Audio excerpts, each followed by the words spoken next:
Hi, I'm a therapist and I want to share with you my top 3 tips to improve your mental health. These tips are evidence-based and they're a great way to maintain optimum mental health, and they're also especially helpful if you are dealing with depression, anxiety, stress, other forms of mental illness like PTSD. These tips touch upon the mind, body, and spirit connection. And what you're going to find is that if you make a change in one or more of these areas, it will have a ripple effect in how you think and how you feel. Hi everyone, my name is Neethal Chariot. Welcome back to my channel. On my channel, you will find topics related to therapy and other content to inspire you in becoming the highest version of yourself. So tip number 1 is movement. Now, most of us know that exercise is a great way to improve your physical health, but it's also equally important in improving your mental health. Now, why is this? Because emotion is actually energy in motion.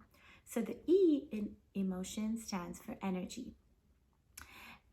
Now, imagine you received really good news and you're so excited.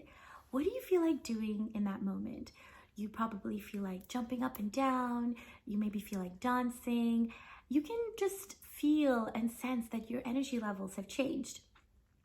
So our bodies are wired in such a way that different emotions correspond to different levels of energy.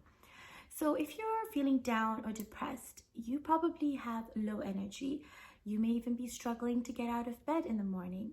By choosing movement anyway, even if you're feeling down, you're actually tricking your body and your brain to think that you're actually happy and excited and more positive.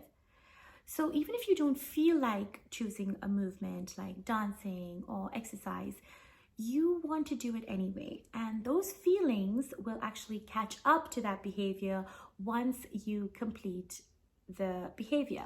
So in this case, if you choose to dance for 5 minutes, you will now, after dancing, you will start to feel a little bit better in terms of your emotions. You may feel like your mood has lifted a little bit, and it may even change the way you think. It's important to pick a movement or exercise that you enjoy doing. So in my case, I love to dance. So for you, it could be dancing, walking, a workout, yoga, even a sport that you enjoy. As long as you move your body, you're going to find that your stress levels like cortisol will reduce. It will also increase the feel-good hormones like endorphins, and that has shown to create a positive feeling in your body. You'll also find that exercise will help regulate neurotransmitters like dopamine and serotonin, which are responsible and important for mood regulation. So exercise has a lot of benefits for our mental health. You're also going to find that the more physically strong you become, the more mentally strong you become, and vice versa as well. If you want to become physically strong, having mental strength really helps. I personally use exercise not only to maintain good mental health, but I also use it in moments of stress and even if I'm having a PTSD trigger. So I was diagnosed with PTSD years ago, and although I've overcome most of the PTSD, I still sometimes have triggers that cause that stress response in my body. I feel this emotional pain resurface. And when that happens, what I do is I put on some uplifting music and I dance my heart out. And I find that after 5 or 10 minutes of doing that, I can feel that stress response, those feelings of emotional pain kind of release from my body. The key here is consistency. So even if you choose to exercise or move your body for 5 minutes every day, or at least 5 times a week, that is a lot more beneficial than exercising for 30 minutes once a week. It's similar to taking medication. So if you're diagnosed with a physical illness like an infection and your doctor prescribes you antibiotics, the doctor typically tells you to take 1 pill once a day for 7 days or 10 days. The doctor won't give you a prescription that tells you to take all your pills one day at the end of the week. Why is that? That's because our bodies are designed to take small, appropriate doses, but consistently over multiple days. And the same goes for exercise as well. The key is to be consistent, and even if you're doing a little bit every day, it's better to do it every day than stacking up and doing a big workout at the end of the week. You're going to find it a lot more beneficial if you do it in a more consistent manner. Tip number 2 is meditate. And by this, what I mean is the simple form of taking slow, deep inhales and slow, deep exhales. So when you meditate, what happens is you activate the parasympathetic nervous system, which is responsible for rest and digestion. And you'll find that as you focus on deep breaths, you will suddenly start to feel more calm and more relaxed. And this may not happen overnight, especially if you are dealing with high stress or high anxiety. Just one round of taking deep breaths, let's say for 5 minutes, may not make you suddenly feel calm or at peace. But what you want to do is to do it consistently. So maybe a few times a day, or at least once, but every single day, and you're going to start to feel the effect maybe after a few days or even after a few weeks. But if you're someone who's dealing with low level of stress or anxiety, even just one round of breath work might help you start to feel a lot better. And a lot of spiritual and religious disciplines see meditation and breath work as a way to connect to source energy, a way to connect to your higher power, whether it's God or the universe. Because at the end of the day, when you think about it, breath is life, right? So we cannot live without oxygen in our lungs. We cannot live without breathing. So every time you take a deep breath, you're actually inhaling that life force energy. Before I started to meditate, if I ever had a stressful trigger, I would find that that stress response would stay in my body for days, maybe even weeks or months. But ever since I started to incorporate meditation in my daily routine and I began to focus on taking deep breaths in the morning, I found that now if I even have a stressful trigger, what happens is I'm able to go back to baseline a lot quicker. The baseline of feeling more calm and at peace. And that usually now takes me hours or maybe even minutes. So you're also going to find that the more you consistently try to incorporate breath work and meditation in your daily routine, you're also going to find that your baseline becomes more calm and more at peace. Tip number 3 is motivate. And by this, what I mean is to change the state of your mind by being intentional in what you speak and what you listen to. So our words have power, and we all know this. So for example, if someone comes up to you and says, "You are a failure," what do you feel in that instant? You suddenly feel this exchange of negative energy. You probably start feeling hurt and upset. And now your thoughts are starting to go in that direction as well, where maybe you're thinking more negative thoughts about yourself and it might even spiral out of control. But imagine if someone comes to you and says, "I am so proud of you." What do you feel in that instant? Suddenly you feel this exchange of positive energy. You start feeling more excited, more proud, more happy, and your thoughts also correspond to those feelings, right? So you start to feel start to think more positive thoughts about yourself. So we know that words have incredible power to change the way we feel and to change the way we think. Now, if you're feeling down or depressed, you may have automatic negative thoughts like, "I'm a failure," or "I'm not good enough." And even if you've had these thoughts for years, you can change them. You have the power within you to create new neural pathways in your brain. These thoughts that are automatic in nature are like cars going on a highway. And that is the pathway right now in your brain. And what you want to do is create a new neural pathway in your brain.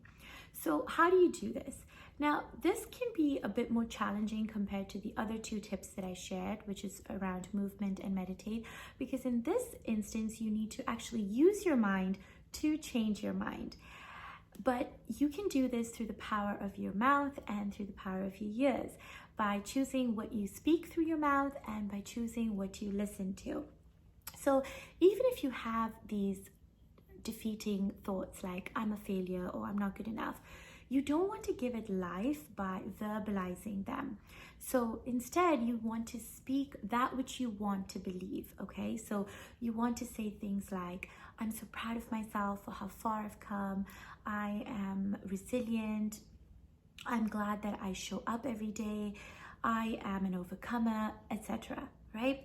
So oftentimes what happens is we choose to say what we believe. So if you believe that you're not good enough, you may be saying that throughout your day, maybe in conversations with your loved ones or even to yourself. But you want to move from saying what you believe to believing what you say. So the more you say something, which in this instance may not feel true to you at the moment, the more you say it repeatedly and consistently, the more you will begin to actually believe it. Okay, so how do you do this? You can do this a number of different ways. So you can do this through mirror work. You can go to yourself in the mirror every morning or evening and just say positive things about yourself, right? You can do this throughout the day. Even if you're just going about your day, you can just out loud say something positive about yourself. You can listen to positive affirmations on YouTube. That's a great way to kind of subconsciously change that thinking. And you also want to be mindful of what you listen to. So the content you listen to can also have a very big impact in changing that neural pathway. So you don't want to necessarily listen to depressing content like depressing movies or sad songs. You want to instead listen to motivational music, motivational speeches, podcasts that are uplifting, and so on. You also want to surround yourself with people who tend to uplift you, to encourage you, and bring out that positivity in your life. So every time you say something positive, something more affirming about yourself or your situation, what you're doing is you're creating a new neural pathway. So imagine each thought is like a car going on this highway. Now, every time you say something positive like, I'm an overcomer, I am so proud for not giving up, what you're doing in that instance is this car is taking a detour and going to this new pathway that is now being created in your brain. But what you're going to find is that even though you've said this once or twice or maybe even a few times, even though you're saying this car is still going back to the original pathway. And why is that? That's because this pathway is ingrained right now in your brain, and this is the pathway that this car or this thought is used to. Your mind is used to this. But what you're going to find that the more you say positive words of affirmation or you say those thoughts that are more affirming, each time this car that goes into taking this detour it'll take a bit longer for it to go back to that other pathway. You may feel the frequency changing where now it's, staying in this lane for a little bit longer than before. So the more you repeat this exercise, the more you're consistent with it, eventually your mind, which are these cars on a highway, is going to start flowing through this part of the highway, right? And this now becomes your new subconscious programming. This becomes your new automatic thinking. Okay, so the key here is to be consistent and to do it more repeatedly. Another important thing to remember is that when you work on choosing your words that you speak and what you listen to, you also want to make sure that you try your best not to speak anything negative about yourself. Think about it this way. Imagine a parent goes to a child and says, I love you, I'm so proud of you. And then later during the day, the parent tells 10 negative things about the child. What is the child going to remember? Chances are the child may not even believe that the parent meant what he or she said when they said that they love you or they're proud of you, right? So you have to be careful to not say anything negative about yourself as much as possible, because that will then cancel out all the positive words and all those affirming words that you're telling yourself. Okay. Now, if you're someone struggling with limiting beliefs and automatic thoughts that are beginning to impact your functioning, I would strongly recommend that you reach out to a therapist who you can share these thoughts and beliefs with, and they're trained to help uncover those layers and help you change your thinking and your feelings as a result. But for the purpose of this video, I'm just giving you examples of how you can start doing this exercise at home so that you can start to change the way you feel and think. So remember, the more you start to speak words that you want to believe, the more your feelings and your thoughts will now catch up to that which you just said. Okay, so consistency again is very important here. In all these 3 tips that I've shared, it's better to do each of these things even for 5 minutes every day, but do it consistently, at least for 5 days a week, to really see the benefit.